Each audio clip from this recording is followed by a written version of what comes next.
So this is how we can lower system data from the iPhone.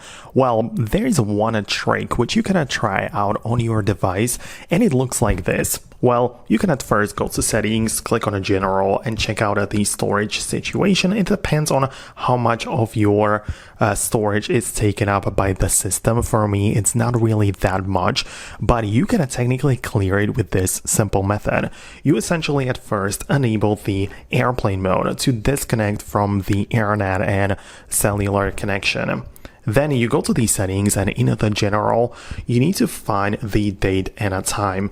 And essentially, you want to disable the automatic time and set the year of your date and a time setting into the future. Like you can set it like 2 years or 3 years into the future like that and just come back, right?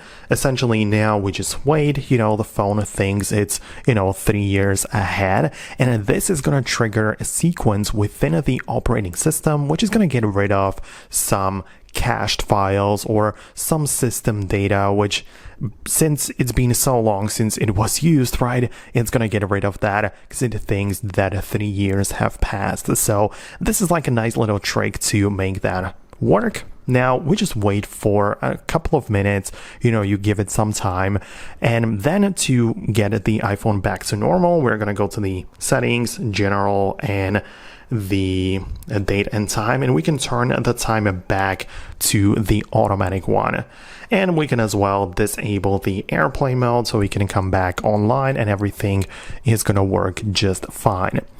Just now, once this happens, of course, go to the general section and check out the storage, and it is possible that some of the system storage is going to be decreased ever so slightly, depends on how much data has been accumulated.